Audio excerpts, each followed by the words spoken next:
주택청약 특별공급 중 신혼부부 특별공급에 관한 조건, 소득 기준, 당첨자 선정 등 다른 곳에서 볼 수 없는 내용들을 많이 담았습니다. 끝까지 시청해주세요. 바로 시작합니다. 청약의 모든 것, 청모. 일단 간단히 주택청약 특별공급이란 배려가 필요한 사회계층에게 청약 경쟁 없이 분양받을 수 있도록 한 제도입니다. 신혼부부에게도 주택 공급에 대한 배려가 필요하다는 뜻이죠. 경쟁이 필요 없다는 말은 청약의 모든 것 2편에서 배운 민영주택이나 공공주택에서의 청약 당첨, 가점 방식과 전혀 다른 제도로 당첨자를 선발한다는 말이에요. 특별공급에는 신혼부부 특별공급, 생애 최초 특별공급, 노부모 특별공급, 기간 추천 등이 있는데요. 이 특별공급은 평생 한 번만 당첨이 가능합니다. 예를 들어 내가 신혼부부 특별공급을 받고 나중에 노부부 특별공급을 또 신청하는 것은 안 된다는 거예요. 그래서 무주택자분들이 처음 내 집 마련하실 때는 특별공급으로 내 집 마련을 하시는 게 좋습니다. 오늘은 이 중에서 신혼부부 특별공급에 대해 알아보겠습니다. 먼저 신혼부부 특별공급이 신청 가능한지 자격을 알아봐야겠죠. 첫 번째로 혼인기간 7년 이내여야 합니다. 이건 혼인신고일부터 모집공고일까지 기간이 7년 이내여야 한다는 뜻이에요. 그럼 혼인신고한 지 10년이 넘었는데 안 되나요? 네, 안 됩니다.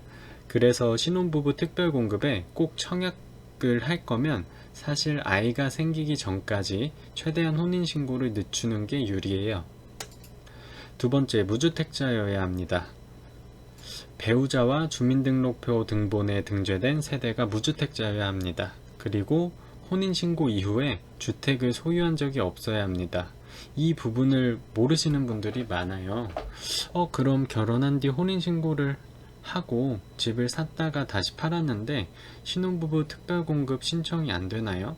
네, 자격이 안 됩니다. 혼인신고 하기 전에 모두 주택을 처분하시고 혼인신고를 하셔야 돼요.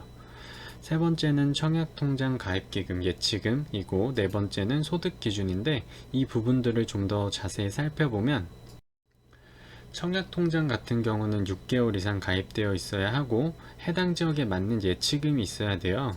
신혼부부 특별공급은 전용 8호 이하인 34평만 공급이 되기 때문에 300만원 이상만 있으면 모든 지역에 신청할 수 있어요. 여기서 예치금은 모집공고일 하루 전에만 납부하면 되고 이 예치금은 한 번에 10만원씩 인정되는 게 아니라서 한 번에 납부하셔도 상관없습니다. 그리고 가장 신청 자격 중 중요한 소득 기준인데요. 소득이 월 평균 140% 이하, 맞벌이인 경우 160% 이하면 지원이 가능해요. 예를 들어 내가 애가 없거나 애가 한 명 있을 경우 3인 이하 세대이기 때문에 월 평균 소득 140%인 844만원 이하, 맞벌이인 경우 160%인 964만원 이하면 지원이 가능하다는 거예요. 자, 그럼 이 소득이 어떤 기준이고 어디서 확인하는지 알아봐야겠죠.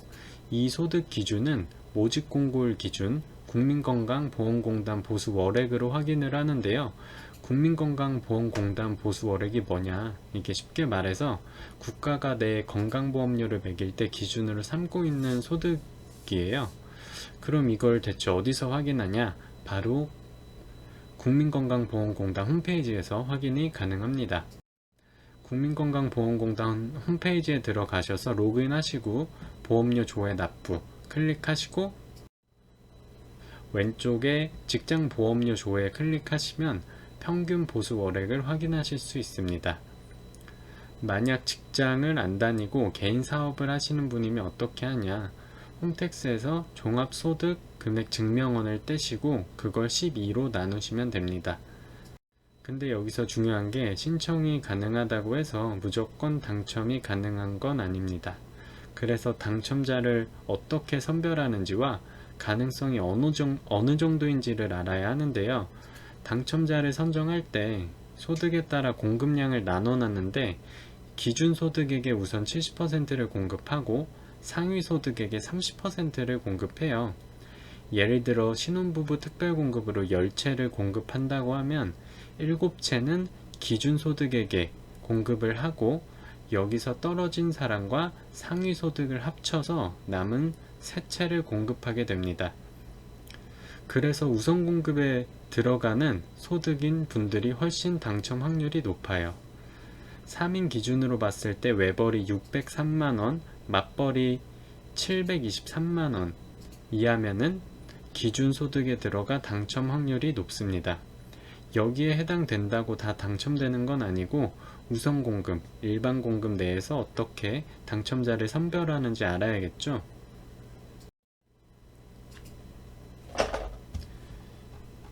일단 신혼부부 특별공급에도 1순위와 2순위가 있어요. 청약의 모든 것 2편에서 1순위에 대해 알아봤었는데 이건 특별공급이기 때문에 그 기준과는 다릅니다. 신혼부부 특별공급에서 1순위의 기준은 간단합니다.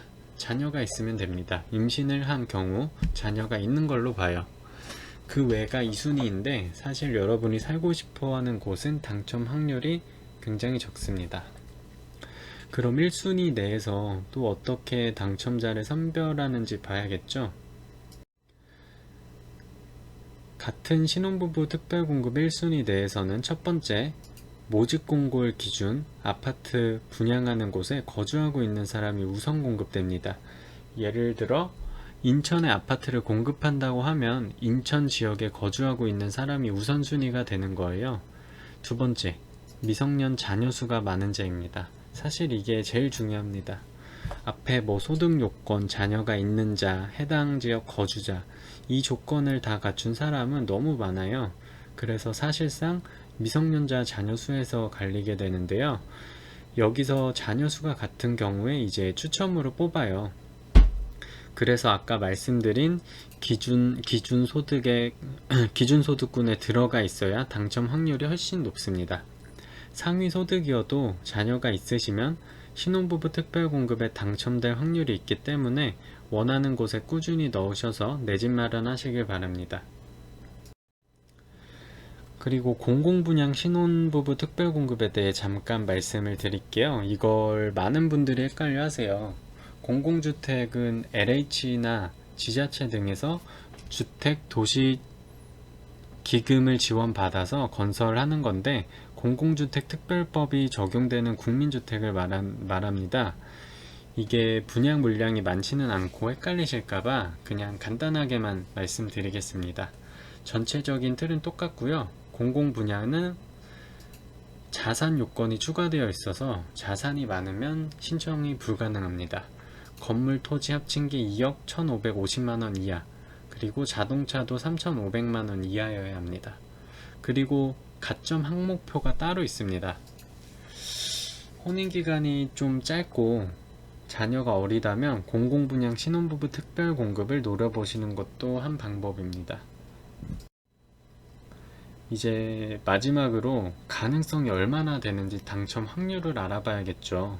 신혼부부 특별공급 경쟁률은 나오는데 몇 자녀에서 커트가 되는지는 공개가 되지 않고 있습니다. 그래서 대략적으로 보시면 일단 3자녀는 무적이에요. 왜냐하면 신혼부부 특별공급이 7년 이내만 신청이 가능한데 이 7년 동안 애를 셋이나 낳은 부부, 그리고 뭐 소득요건, 지역 다 되는 무주택자는 별로 없거든요.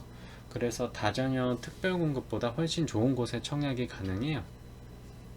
그 다음은 2자녀인데요. 보통 서울이나 입지 좋은 곳들은 시세 차익이 많이 나고 다들 선호하기 때문에 당첨이 쉽지는 않습니다. 타입이나 평형을 인기가 덜한 곳에 청약을 넣어 당첨을 높이시는 것도 한 방법이 있습니다. 세 번째는 자녀가 한 명일 경우인데요. 이때는 사실 좋은 곳은 힘들어요. 분양하는 곳에 꼭 들어가야겠다고 하면 엄청 좀 작은 소형 평수를 선택하면 가능할 수도 있습니다. 근데 사실 1자녀이신 분들은 다음 편에 나올 생애 최초 특별공급으로 청약하시는 게 더 유리합니다. 그럼 자녀가 없는 사람들은 어떻게 하냐? 요즘 딩크족들도 많은데 그런 분들도 당첨이 가능한 특별 공급 제도가 있습니다. 바로 생애 최초 특별공급인데요. 다음 시간에는 자녀가 없어도 당첨이 가능한 생애 최초 특별공급에 대해 알아보겠습니다. 구독을 눌러주시면 업데이트되는 영상을 바로 보실 수 있습니다. 주변에도 널리 알려주세요. 감사합니다.